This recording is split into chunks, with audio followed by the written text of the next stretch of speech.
gates leading to mysterious dungeons suddenly appeared around the world, and monsters in those dungeons came pouring out. Humanity was powerless against these creatures, and the only ones able to stop them were those who had awakened magical abilities. Among these people are the Golden Seekers, a group of especially powerful people who worked to protect the world from the strongest monsters. They are Ingolf von Dietz, Claudia Bourgeot, Nathaniel Cavell, Iwako Hideki, and Lei Ruoxi. These 5 heroes use their powers to defeat any monster that steps foot into the human world, but they don't always have the best interest of the rest of the human population at heart. As a civilian gets cornered by one of the monsters, Ingolf orders Claudia to go and help the victims, but she doesn't care enough about them to move. It looks like the man is about to be captured by an ogre, but the monster's face is kicked in by the final member and the leader of the Golden Seekers. Misato Kyoichiro smiles as he tells everyone that he will take care of the rest of the monsters by himself. He leaps off after making sure that everyone is all right, and charges a large energy blast in his hand, using it to charge through the monsters like a human wrecking ball and take them all out immediately. The others can only watch in awe as he takes out the massive horde of monsters by himself, but it's expected that he would be this strong. After all, with his time magic, he can see the future, and he always knows what the monster will do next. At this level of strength, Misato isn't human anymore. In a matter of minutes, the army of monsters lay dead around the streets, and Misato confronts the final monster. It falls just as easily as the others, and Misato finally relaxes now that he has been able to protect the people's peace.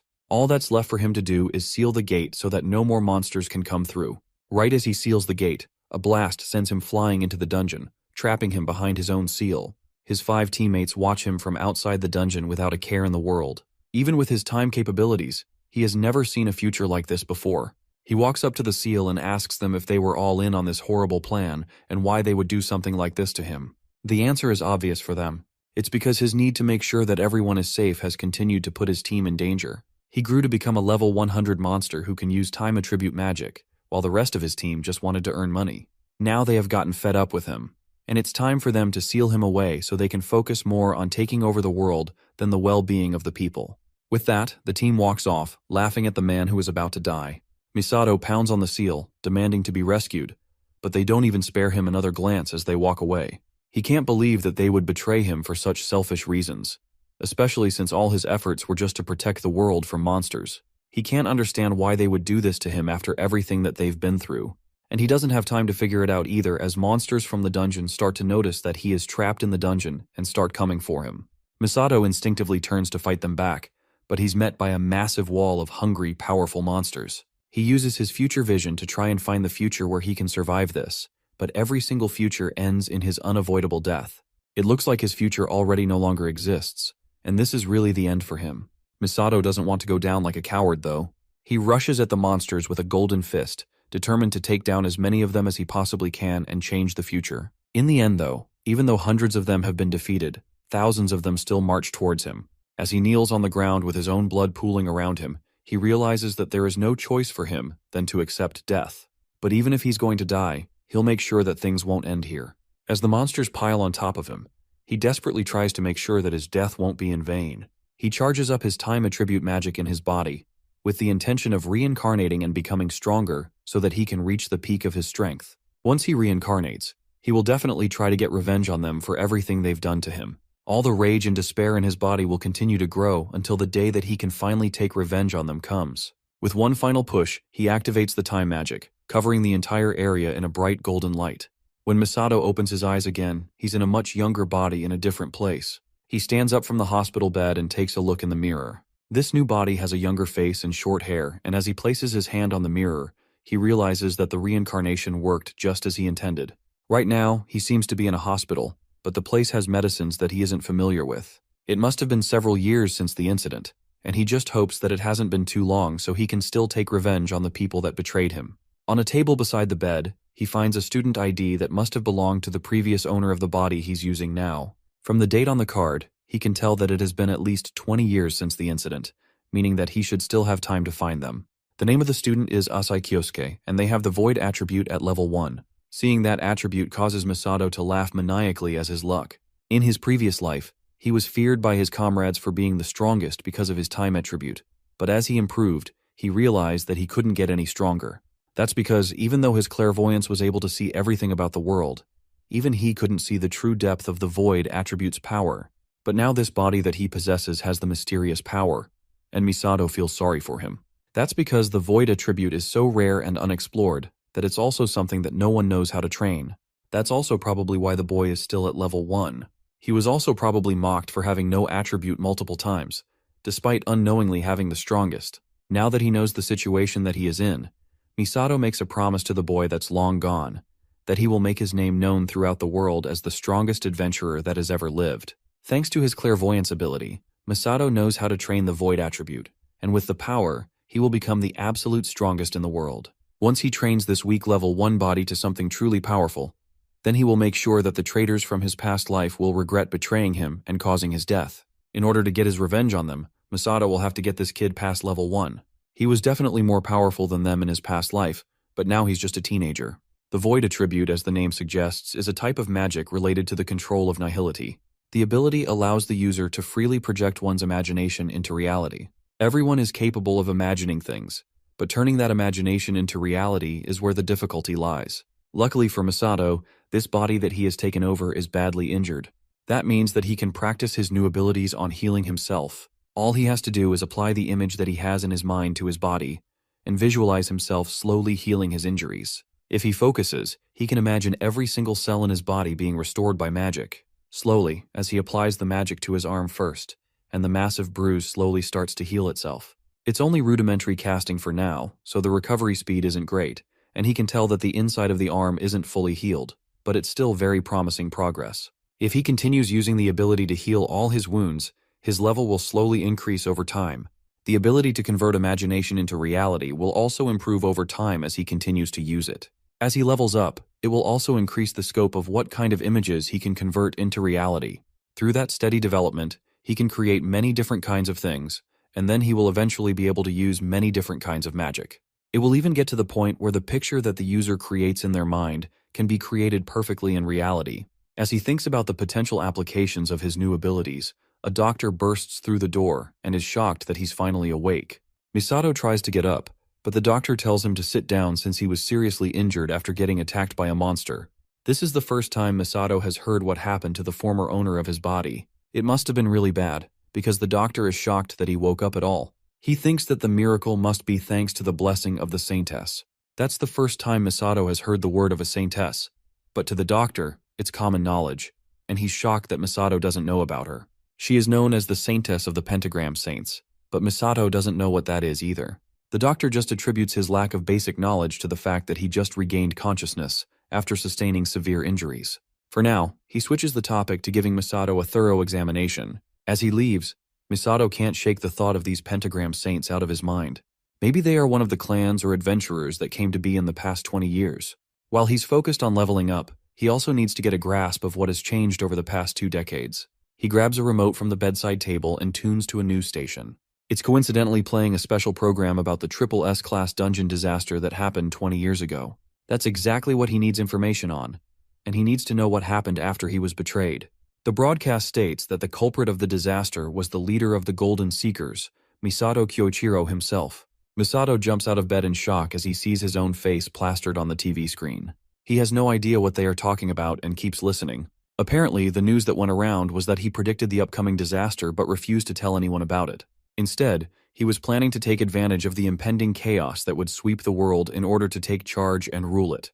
To stop this, the other members of the Golden Seekers came together and fought him to prevent this from happening. After defeating Misato, the remaining members of the Golden Seekers renamed themselves as the Pentagram Saints, and after a fierce battle, they sealed the dungeon and saved the world. This false truth is a common knowledge now that the whole world knows about, and the Pentagram Saints have gone on to lead the world in many different areas. Misato turns off the news broadcast and stares out the window in shock.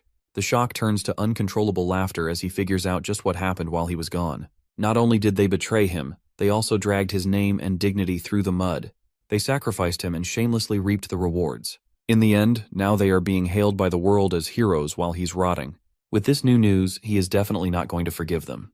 Now he has to make sure that all of them go to hell one by one. But he has to calm himself down before he goes overboard. After all, he can't get detected by them since he is way too weak to take them on as he is right now. The first thing he has to figure out is where they are and how he can get to them. He takes the boy's phone and scans through it to figure out what academy he attends. Just as he thought, he attends Tokigo Adventurer Training Academy, which is headed by one of the Pentagram Saints Iwako Hideki. He just woke up, and now he has already located one of the saints so easily. Iwako is a cautious man though, and he's not the type of person that would just show his weaknesses so easily. On top of that, the difference in their levels is just too great. Beating him as he is right now is pretty much impossible. For now, he has to focus on growing his levels and becoming stronger. He can't do anything at level 1, but once he grows to an acceptable range, then he will make sure that Iwako is the first target. A few weeks pass, and eventually Masato is fully recovered and preparing to be discharged. The doctor can't believe that he made such a speedy recovery despite how badly injured he was. He starts to think that Masato was once again blessed by the saintess, but our MC cuts him off before he can finish that sentence. He wants the doctor to know for sure that everything that he has achieved so far was thanks to his own power. With that, he leaves the hospital, bidding farewell to the doctor for the last time as he walks out. Now that he's done with the bare-bones preparation for his plan, he's ready to take things to the next level. He has also managed to raise his level up to 27. It's time for him to get a warm-up and test his new abilities by heading to a dungeon. Before he left the hospital, he heard from the doctor that all of Kyosuke's family had died in an accident.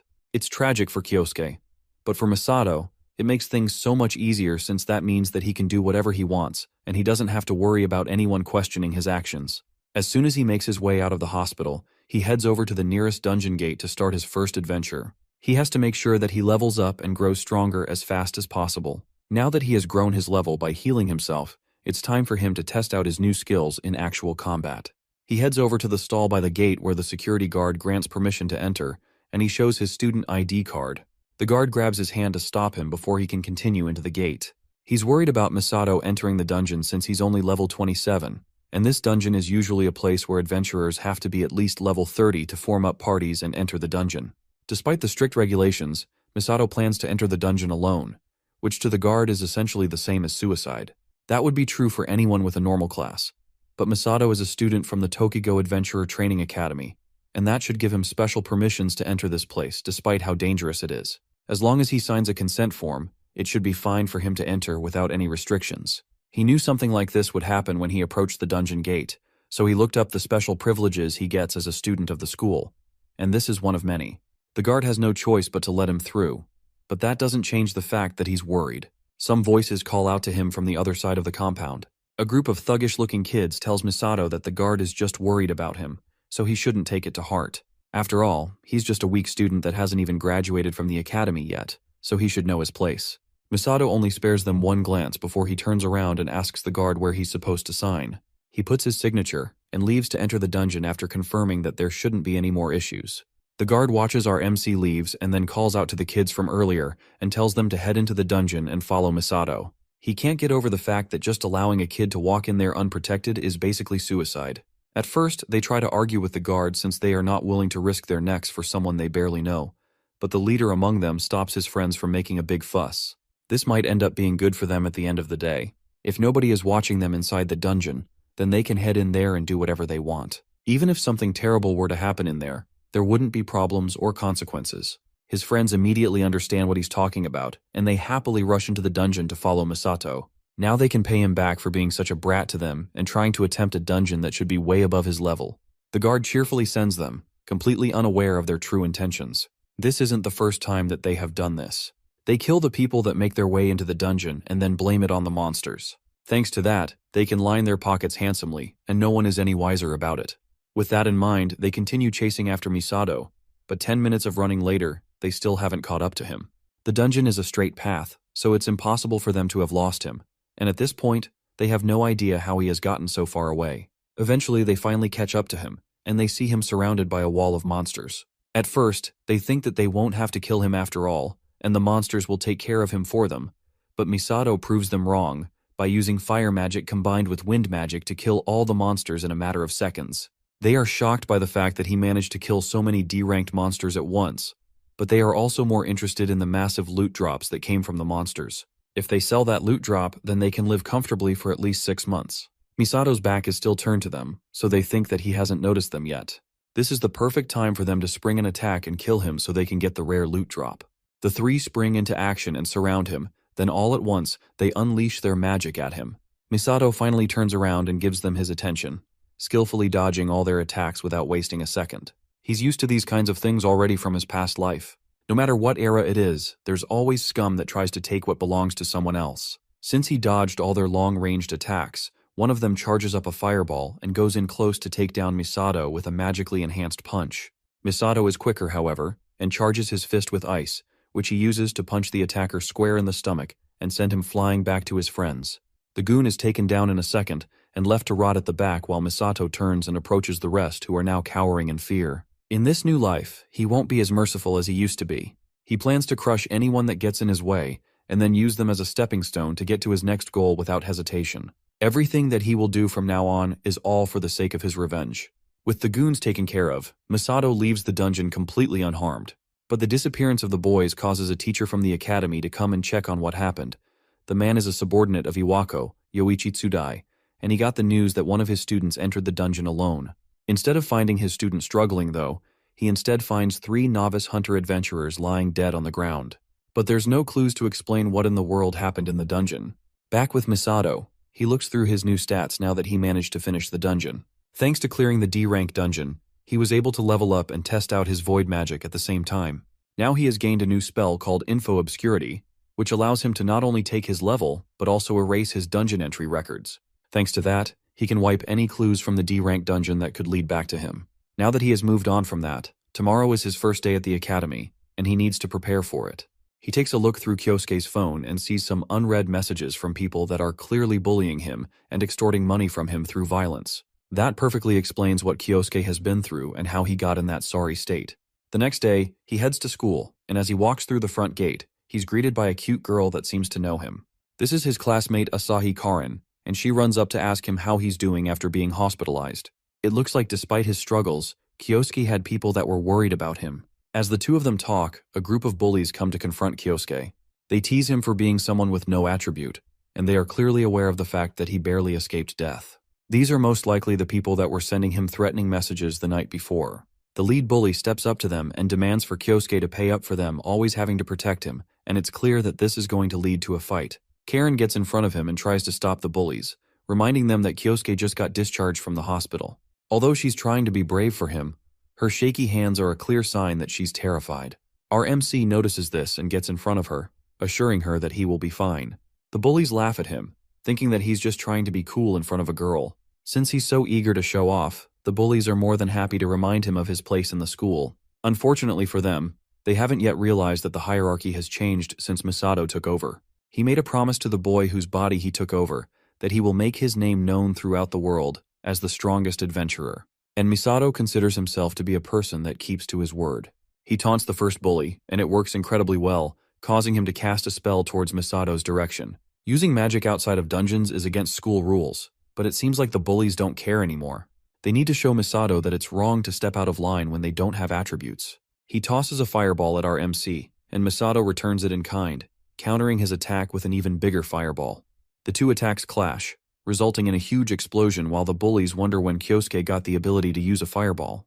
Misato is barely fazed by the weaker attacks, and the bully tells his friends to stop standing around like NPCs and do something. The two of them unleashed wind and water attacks towards Misato, but just like with their boss, Misato counters the two attacks with similar attacks on a larger scale. They can barely believe that someone who had no attribute not too long ago is now using multiple magic attributes at once. This is a power that they have never heard about before, but it's just the beginning. Misato has just been using their own powers to nullify their attacks, but now it's his turn to go on the offensive. He charges up a massive fireball behind him to intimidate them, and the size of it causes them to run away in fear as he steps towards them. Misato grabs the closest one who's screaming for help as he tries to run away. Then he asks the boy if he gave Kyosuke any help back when he needed it. Without waiting to hear the boy's answer, he grabs him by the face and holds him up while charging a massive fireball in his fist. He knows that there is no need to hear what the guy has to say since people like him always end up saying the same things anyway. That's why, no matter what he ends up spouting out, it won't stop Misato's fist from crashing into his face. With that, he unleashes a massive blow on the boy, sending him flying backwards and leaving him unconscious in the academy courtyard. Karen can barely believe that this is the same Kyosuke from before, but it's obvious that something in him has changed. Now Kyosuke isn't going to be someone that will get picked on by nobodies anymore. He will start walking the path to becoming the strongest adventurer. Now that they've seen just how powerful Misato really is, the bullies start desperately begging for their lives. They carry their fallen friend and limp their way out of the courtyard. still shocked by the fact that Kyosuke seems to have become a completely different person after being discharged from the hospital. Misato sighs in disappointment. After all of the talk, the bully turns out to not be all that he's cracked out to be. He walks with Karen into the school, and it's clear that all the students saw what he did in the courtyard. They all stare at him and whisper to themselves as he walks past. Misato notices the stares and wonders if he stood out too much by showing off like that. As he walks with Karen, someone tries to cut through the crowd to get to him before he can enter his class. It's Yoichi Tsudai, and he approaches Kyosuke to ask some questions before class. Kyosuke has no idea who this guy is, but he looks like an upperclassman. It'd definitely be a pain to deal with him, and he decides to shrug off the invitation to chat. He turns around and says that they can't talk now since class is about to start. But Yoichi isn't going to take no for an answer. He introduces himself as the leader of Biting the Cat, which is a clan that Principal Iwako made for the school. That catches Kyosuke's attention immediately, and his hand freezes as he's about to open the door. Seeing that he has gotten our MC's attention, he asks again whether Kyosuke would be willing to have a brief chat and spare some of his time. Since the context has changed, Kyosuke happily agrees to have the chat with his upperclassmen. They find a secluded place to chat, and Yoichi gets straight to the point. He asks Kyosuke if he is the one that defeated the adventurers that were found dead in the D-rank dungeon. Our MC plays dumb, but on the inside, he's wondering how the information that he specially concealed got out. Yoichi says that he heard from the staff that a student of his academy had entered the dungeon, and he went in to investigate. And inside the dungeon, he found the bodies of the infamous criminals known for hunting novices. On top of that, not even up to 10 minutes ago, Kyosuke used multiple attributes to fight his fellow students. While all of those are true, the way Yoichi presents his evidence means that he doesn't really know the specifics of our MC's magic, and he also has no proof that he really was the one who took out those novice adventurers. Yoichi gets more aggressive and orders Kyosuke to spit it out and admit to what he did. But our MC remains calm and tells him that this morning, he only acted in self-defense, so he doesn't fully know what happened. Then he reaches into his jacket and pulls out the student ID card that he altered to show a fake level. The ID card says that he's just level 1, which means he can't possibly be strong enough to do all the things that he's being accused of. On top of that, he also has the Void attribute, which is well known to be a pointless attribute that might as well mean you have no magic. The fact that Kyosuke is just a nobody and is wasting Yoichi's time makes him angry, and he turns to leave, apologizing for calling him over for no reason. Before he leaves, he warns Kyosuke to avoid acting suspiciously so that he doesn't make trouble for his seniors. Kyosuke watches the upperclassmen leave with a smile. It looks like he has found someone that would be beneficial to his future plans. If he gets Yoichi under his thumb, then the senior can approach Iwako without the principal getting wary. The next thing he has to do is figure out a way to make Yoichi his pawn. This is the perfect time for him to test out an experimental spell that he has been cooking up for a while. Meanwhile, Yoichi goes to meet Principal Iwako to give an incident report of what happened in the D-rank dungeon. Iwako listens silently, before reminding Yoichi that it's unusual for him to make mistakes. He has warned his subordinates several times that he should be careful choosing who to use. Yoichi apologizes for his mistakes and bows down to the principal, promising to try and calm the situation as soon as possible. Iwako walks up to his subordinate as he continues to bow, and reminds him that if it becomes known that he worked with adventurers who hunt novices, then the backlash will also reach the principal, who is a pentagram saint. Then he grabs the student by the face and tells him that if he continues to make mistakes like these, then he will be discarded in a heartbeat. Yoichi bows his head lower and tells the older man that he understands. On the outside, he seems polite and submissive, but inside, Yoichi is seething at the fact that he has to deal with this old man. If he had known that things would end up like this, then he would have tried to squeeze out more hush money from the novice hunters. Now that the major things have been discussed, Iwako still doesn't fully believe Yoichi's story. According to the report that he gave, the student that caused this whole mess should at least be a third-year student. But there's no third-year student who entered the dungeon recently according to the records. What Iwako suspects is that a monster defeated the group while they were busy hunting novices, and now Yoichi is desperately trying to cover it up. Rather than thinking that one of the Academy's students is capable of beating novice hunters on their own, it's more realistic to think that Yoichi is just lying to save face. The only way that Iwako could be wrong is if something unusual happened. Yoichi immediately remembers the Void attribute student from earlier. He asks Iwako if it's possible for a unique attribute to be involved in this mess. While it's plausible, it's also highly unlikely, and Iwako doesn't buy it. Yoichi has heard what he needs to know, and he tells the principal to leave it to him. He will find out the root cause of the matter and deal with it swiftly. And he knows that Kyosuke is where he needs to start. The next day, a group of students are having a training course in a dungeon. They all unleash their magic on the monsters in the dungeon, but some of them are way too strong and jump over the students to attack them. The students desperately run away as Yoichi runs past them and blasts the monster in the back with powerful magic, causing it to fall to the ground. He calmly tells the students not to break formation and to remain calm and orderly. The students marvel at how amazing Yoichi is, and they aren't shocked by the fact that he was chosen by Principal Iwako to lead Biting the Cat. Now that all the monsters in the area have been taken care of, he leaves the rest of the dungeon clearing to the student and walks off to deal with a personal matter. Now that pressing matters have been taken care of, it's time for him to do what he really came here for. He pulls a piece of jewelry out of his pocket and activates it to reveal Kyosuke's current location. The chains glow for a moment, then point in a direction much deeper into the dungeon, far away from the other students. It's just as Yoichi thought. There's definitely something weird going on with Kyosuke, and he's determined to know what's going on. This is much better for him anyway, since no one would think twice about the death of a student who wandered away from the group. He'll just tell everyone that he happened to find Kyosuke already dead, deeper within the dungeon. Tragedies like these are a common occurrence in dungeons anyway, and he won't lose any sleep at night for it. The more Yoichi thinks about the strange student, the more he's sure that there is something that he needs to figure out. First, it was the incident with the novice hunters, and after that, it was nothing but trouble after he got discharged from the hospital. The boys that Kyosuke beat up also gave a rather interesting story that he wants to know more about. When he interrogated them, they begged for forgiveness and claimed that the boy with no attributes took them all on at once and even used multiple types of magic to attack them. Not only that, even after using the same type of magic they used, he also created a huge flame like nothing they have ever seen before. The whole thing is way too unrealistic for Yoichi to believe, and he's almost completely sure that they are lying. Once he finished asking the boys what he needed to know, he left them alone, but not before telling his subordinates to re-educate them and make sure that they understand that the academy has no use for weaklings who lose to people that are incompetent. He walks away as the boys cry for mercy, but the matter has been decided, and he doesn't plan on changing his mind. One of the bullies speaks up before he can leave the room. This one is the most badly beaten among them, and he's the same one that Kyosuke gave a devastating fire-charged punch to. He warns Yoichi that Kyosuke has long since stopped being human, and he has a whole different level of power. The fear in his eyes is definitely not something that can be faked. And just to be sure, Yoichi had Kyosuke placed in a special class hosted by Biting the Cat. Instead of showing off all the things that the boys claimed though, just created some powerful illusions which isn't half as impressive as what they claimed he could do.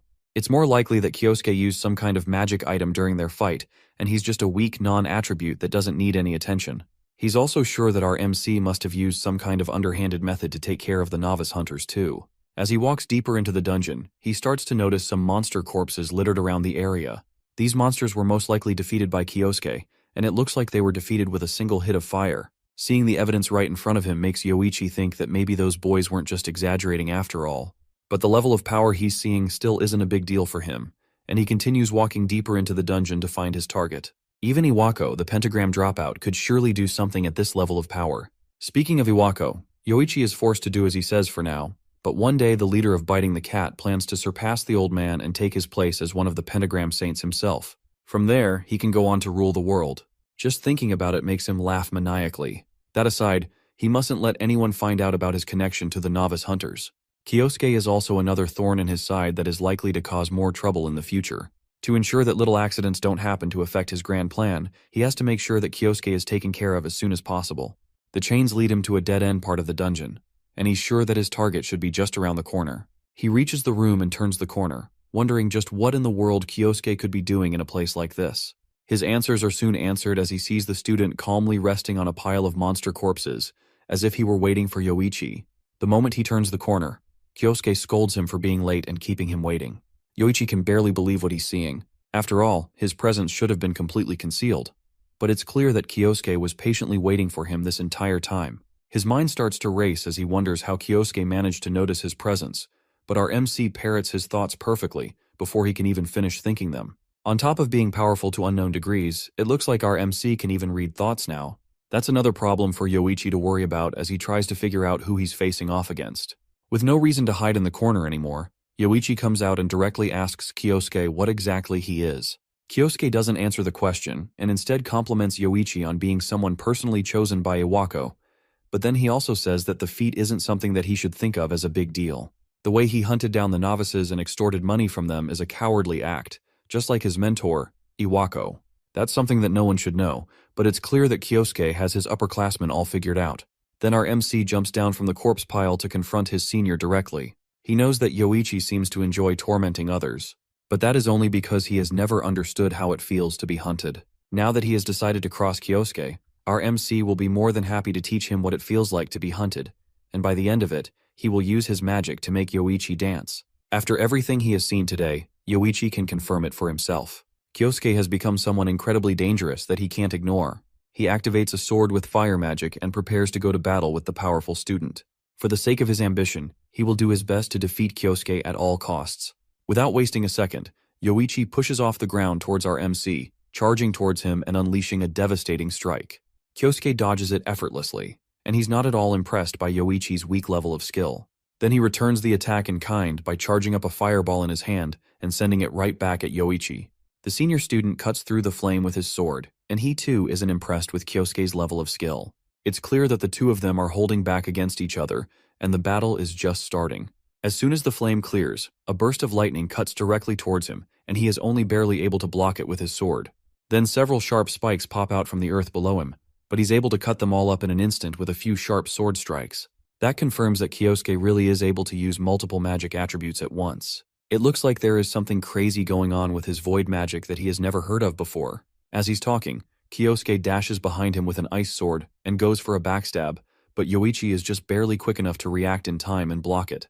Now suddenly, the upperclassman is on the back foot, and he's being pushed back by a much stronger and faster Kyosuke. Now, the leader of Biting the Cat is starting to get irritated.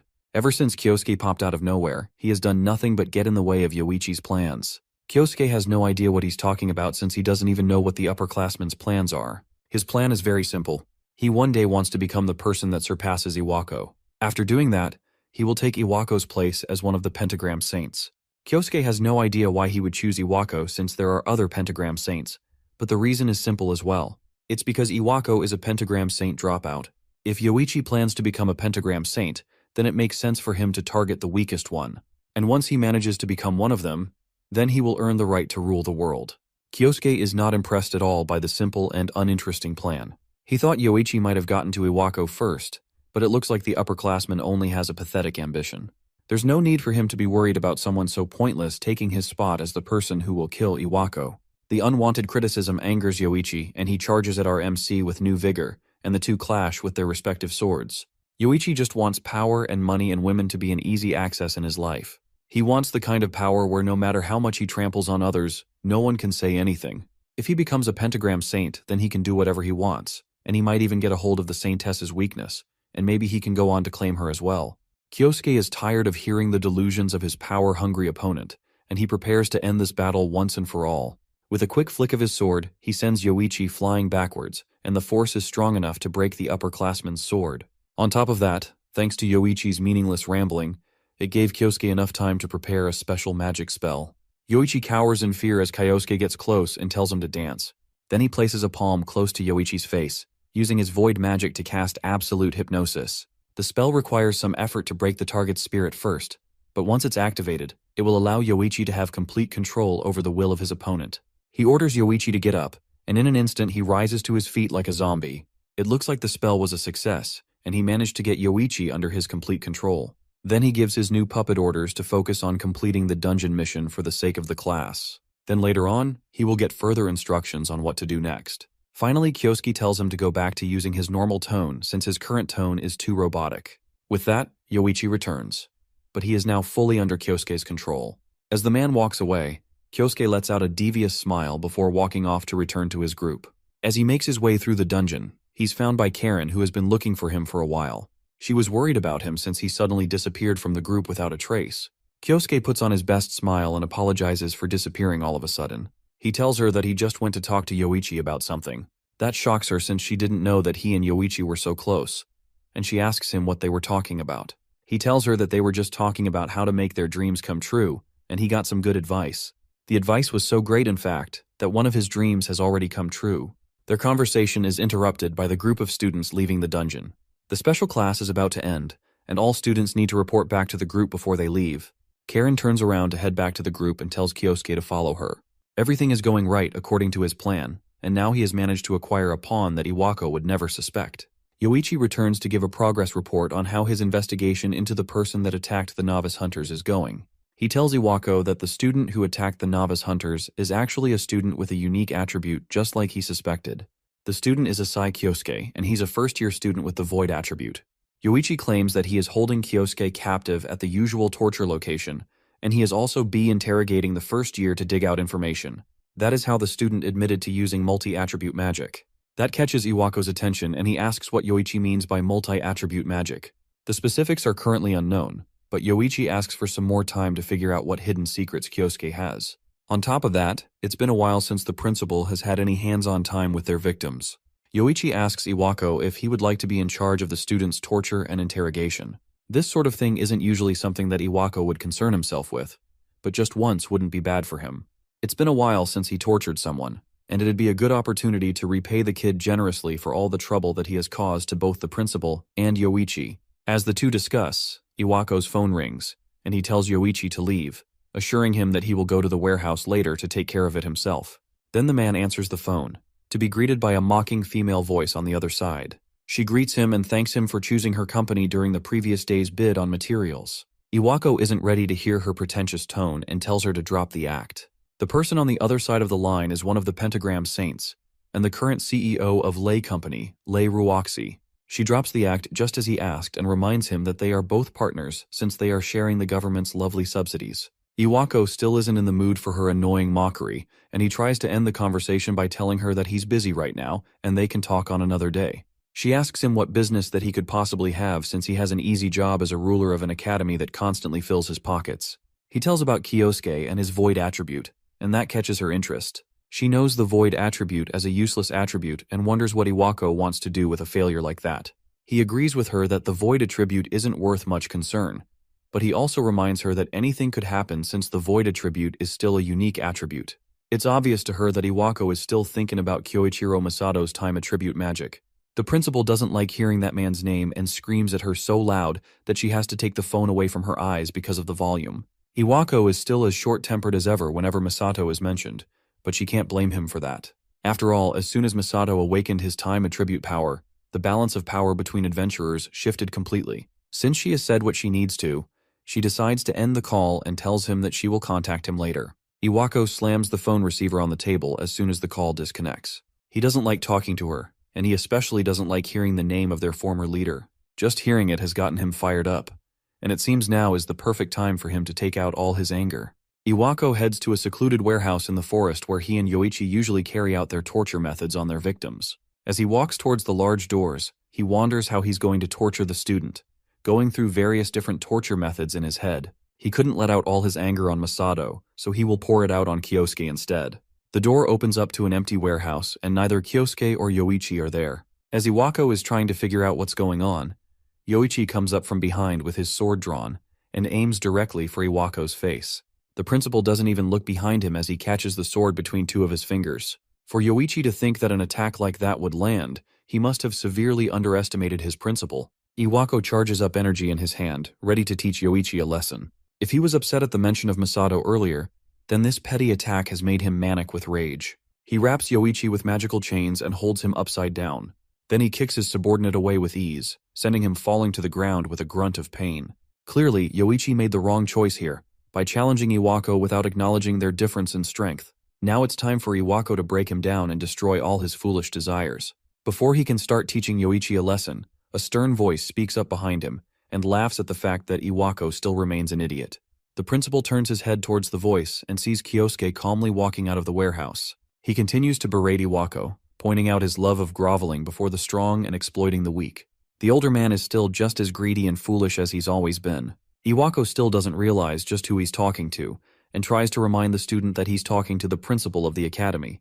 But Kyosuke doesn't stop talking. He points out the fact that Iwako is a hypocrite, since if anyone has ruined themselves with their selfish desires, it's definitely him. That's the last straw for Iwako, and he demands that Kyosuke give him his student number so he can be expelled. Kyosuke smiles at how Iwako still hasn't figured out just who he is. He has worked so hard to get to this moment, and now it's finally time for he and Iwako to have a chat between themselves.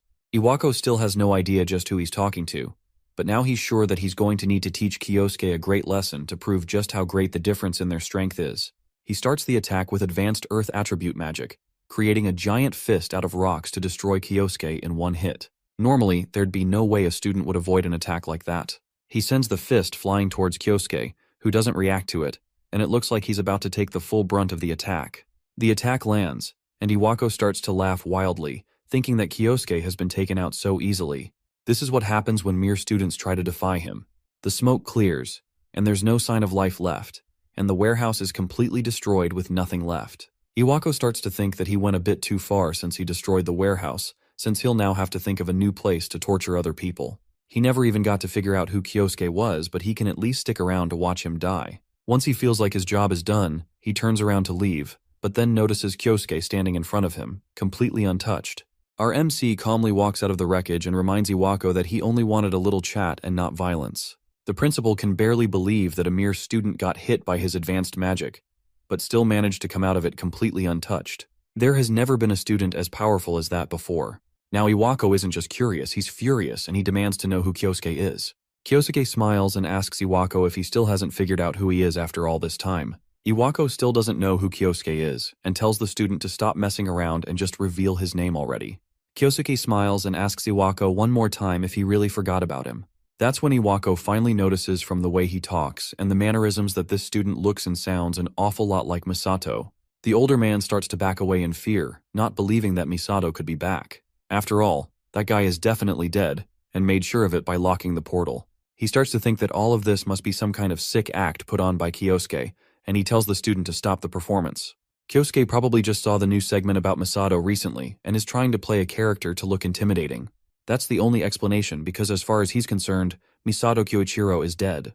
With that, Iwako charges up wind magic in his hand and gathers earth magic around himself as he prepares to unleash another heavy attack. Kyosuke sighs in disappointment at just how little Iwako has changed. He has always been like this, and he lives his life only believing what's convenient for him while ignoring what isn't. Iwako is tired of hearing Kyosuke's lectures and continues to charge up his magic attack. He warns the man that if he continues to come closer, then he will be hit with a full blast of his magic. Kyosuke continues to walk forward, charging a magic blast of his own. He has figured out the man's motive by now. He was swayed by the sweet words of those around him, and that's why he ended up betraying Misato. Saying his name seems like the last straw for Iwako as he tosses a fully charged magical attack at the student. Kyosuke responds in kind with a blast of fire magic, completely nullifying the attack with a single swipe of his hand.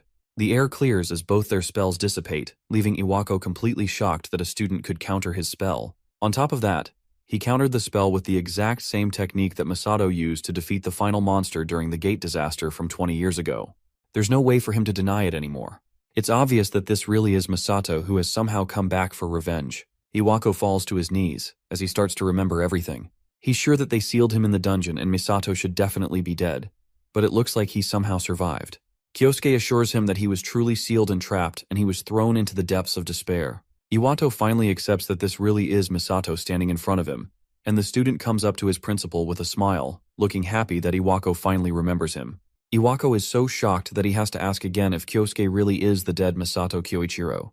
The principal doesn't wait for an answer and gets up to challenge him again.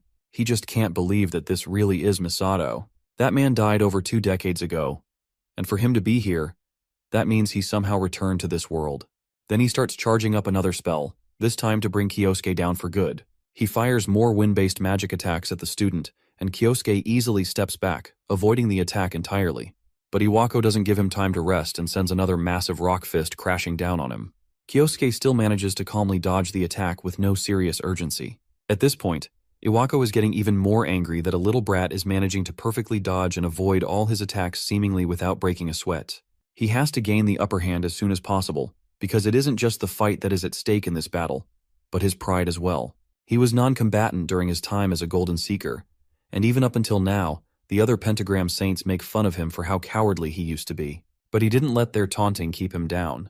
He has made sure to prove that he isn't weak countless times, and recently he has been developing something that will definitely show off his true strength. Iwako raises his hands and gathers wind and earth magic around him, causing the area around him to darken as magic swirls around him. This spell he's preparing is a secret technique that took 20 years to create. More rocks and wind gather around in the air and swirl around him, building up into a devastating attack. This is the product of him devotedly learning how to dual-use wind and earth magic at the same time. Once the spell is fully activated, he sends it flying towards Kyosuke all at once.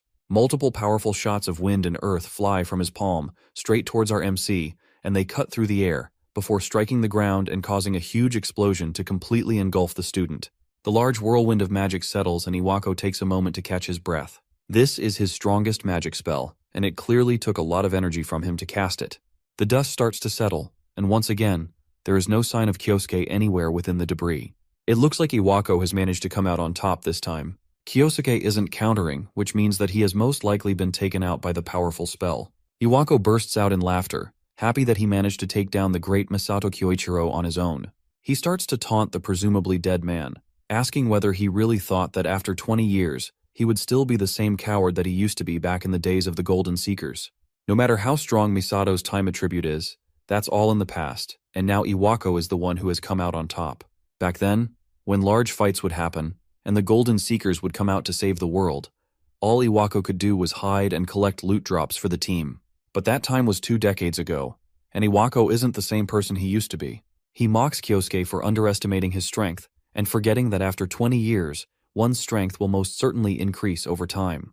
It's only natural that he got stronger after all. Now that he has the feat of finally taking down Kyoichiro, he will make sure that the other Pentagram Saints don't act high and mighty anymore. Now he will begin his reign as the true strongest among the Pentagram Saints. A voice cuts into his delusional ranting and asks him if he's finally done. Kyosuke comes out from the dust, completely untouched, and wipes the extra dirt off of his body. After taking so many attacks, somehow he is completely unharmed. Kyosuke on his part is at least slightly impressed that Iwako has become able to use such powerful magic. That's only to be expected from a hero of this era after all. But now that he has let Iwako have his fun, it's Kyosuke's turn to let his anger out without holding back. Iwako finally understands the difference in strength between them and realizes that the guy he's facing off against right now is a monster. But he can't back out now, especially not after he worked so hard to get to where he is right now. He won't let Masato come in and mess up everything that he has struggled so hard to build. Iwako continues to press on the attack, using another Earth Fist to try and grab Kyosuke, but our MC doesn't react to another iteration of the same repetitive attack. The hand comes down on Kyosuke and slams shut, but he's easily able to dissolve the earth magic with water. Once again, this entire fight is just Iwako barking loudly as Kyosuke waits for him to finish and wear himself out. None of his attacks are going to be enough to defeat our MC, and at this point, he's just wasting his time.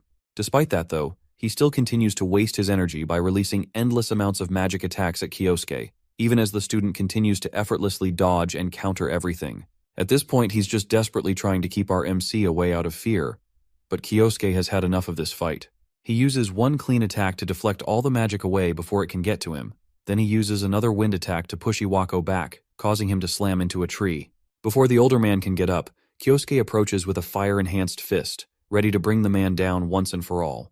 Iwako, realizing that there's nowhere else to go, cowers in front of Kyosuke, desperately begging for forgiveness. Kyosuke stops the fire fist for a moment as the man continues to grovel in front of him. He apologizes for what happened 20 years ago, and continues to beg for his life. Although he seems sorry on the outside, he's banking on Kyosuke's overwhelming empathy and niceness to let him off the hook. If he just begs hard enough, then surely Kyosuke will let him leave with his head still attached. But our MC just tells him to shut up. He can see through the older man's tricks, and knows that this is the same method they used to trap him back then. There's no way he would ever let what happened last time happen again. It looks like Kyosuke is beyond begging at this point, and he prepares to end the fight quickly by reigniting his flaming fist.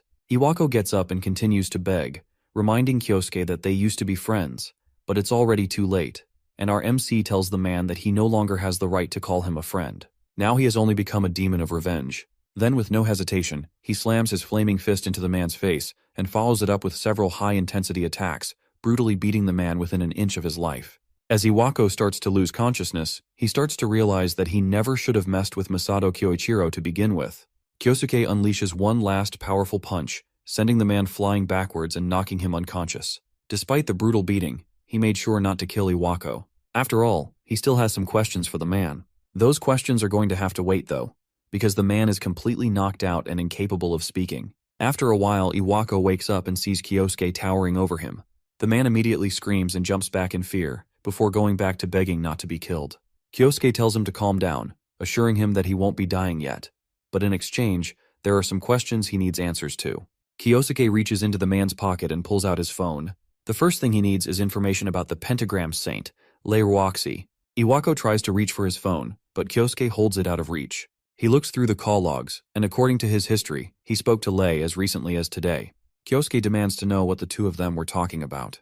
Knowing fully well that he will most likely die if he doesn't cooperate, Iwako breaks and reveals that Lei is supposed to be coming to Japan in 3 days, and she wanted to talk about her upcoming visit. Kyosuke smiles at the information. In 3 days, one of his targets will be coming right to him. That makes everything so much easier and helps him to decide what he's going to do next. With that, he tosses the phone back at Iwako and orders him to treat Lei normally for now. However, he also warns the man not to reveal anything about his identity. Kyosuke placed a special spell on Iwako's heart while he was unconscious. The spell will allow Kyosuke to monitor him, and if he tells her who he is, then in an instant, Iwako's heart will explode in fire. That causes the older man to freeze in panic as his brain struggles to process the information. With nothing left to say, Kyosuke leaves, encouraging Iwako to make sure to keep his promise. The truth is that Kyosuke doesn't actually use that kind of magic, but knowing how cowardly Iwako is, having a bluff like this will work as well as putting the spell on him. He doesn't want to use absolute hypnosis on Iwako, because he wants the man to be in complete despair while still retaining his sense of self. 3 days pass, and an inconspicuous flight is on its way to Japan. Lei Ruoxi is on this flight, and she stares out the window in boredom as one of her bodyguards informs her that they are almost there. The flight attendant goes to the back to announce to the passengers that the plane will be arriving shortly in Japan, but before she can finish her sentence, she screams into the mic as something happens to her. A group of armed men are hijacking the plane, and they hold the flight attendant at gunpoint. One of the men points his gun at the group of unarmed civilians and orders all of them to get on the floor. Lei Ruoxi gets up without hesitation as the men continue to shout, and she walks towards the back of the plane. Then, in an instant, she rushes in front of one of the men and grabs him by the collar, using magic to slam him into the ground before he can react. With one down, she runs to the other one holding the flight attendant hostage and knocks him out with a quick palm strike to the face. In a matter of seconds, both criminals are incapacitated, and the passengers look up to see Lei Ruoxi standing over their unconscious bodies. The plane lands without any further mishaps, and the criminals are escorted away by law enforcement. The owner of the airport arrives personally to thank Lei for her efforts in quickly and silently dealing with the criminals. Lei is just happy that she coincidentally got on the same plane with the hijackers so that she would be there to stop them. Thanks to that, they avoided the plane's reputation getting tarnished. More importantly to her, though, it seems like the criminals were using a special type of gun that doesn't get picked up by detectors. Recently, there have been many groups armed with gear made from materials they got from dungeons. That's why Lei plans to give her staff some of that special self-defense gear. She puts her hand on the owner's shoulder and directly tells him that she wants the gear that his airport uses. Immediately understanding what she wants from him, he bows his head and assures her that he will make sure it happens. Once they are within the airport and away from the earshot of any eavesdroppers, Lei makes a phone call and tells the people on the other line to release the hijackers. She was the one who planted the hijackers in order to take them out and save the day. By doing so, she helped to seal the deal with the owner of the airport, and even gained some extra publicity as a result. As she leaves the airport, an adoring group of fans are waiting to give their love to her. They all see her as the hero, Lei Ruoxi, and she smiles and waves back at them. She makes it to Tokugo Adventurer Training Academy, and heads to Iwako's office to discuss business with him. She's still curious about the Void Attribute student that Iwako mentioned earlier over the phone. She wants to know if any progress has been while investigating the student. Iwako stutters for a moment but admits that the whole thing was just a false alarm. The bandages and wounds on his face are none of Lei Ruoxi's concern, and she doesn't ask about them. Instead, she gets straight to the point of their discussion now that she has confirmed that the Void Attribute student is nothing but a waste of time. Iwako is still terrified about the spell that Kyosuke claimed to have placed on his heart, and he desperately tries to appear normal so he doesn't attract any unwanted suspicion from her. Lei Ruoxi puts her cup down and gets to the main point of her discussion, which is a new drug that her company is developing. They will need to choose who the next guinea pig for experimentation will be, and she wants to make use of the students in the academy for it. Kyosuke listens to the entire conversation through an earpiece connected to the room. He's disgusted by the things he's hearing on the other side of the call, and that only helps to make his decision for him. The next person that will experience the despair of his revenge will be Lei Ruoxi. Back at his house, Kyosuke watches the news for the day as he thinks through his plan. The news talks about Lei Ruoxi and how she recently arrived in Japan. It also praises her for taking care of the hijackers that tried to take down her plane. Kyosuke is too focused on his plan to care about the news segment. Lei Ruoxi is one of the people that betrayed him 20 years ago. From the research he managed to dig up, he found out that she produces unique weapons using material from dungeons, and it also looks like she has managed to make a fortune from selling them. but judging from the conversation that she had with Iwako earlier, it's likely that she's using the school and its students to do some bad things. On the surface, she portrays herself as a hero, but behind the scenes, she takes advantage of others. This isn't something that Kyosuke can just allow to happen under his nose. He heads to school while trying to figure out what to do. Saying that he wants to have revenge on Lei Ruoxi is one thing, but he doesn't have any idea on how to go about it. The school's security has gotten much tighter since Lei Ruoxi became involved with its affairs, so for now all he can do is investigate the situation and try to find an opening.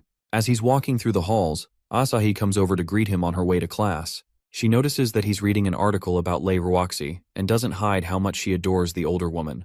While they are talking, she mentions something called the Great Snake of Changshan, which is very popular.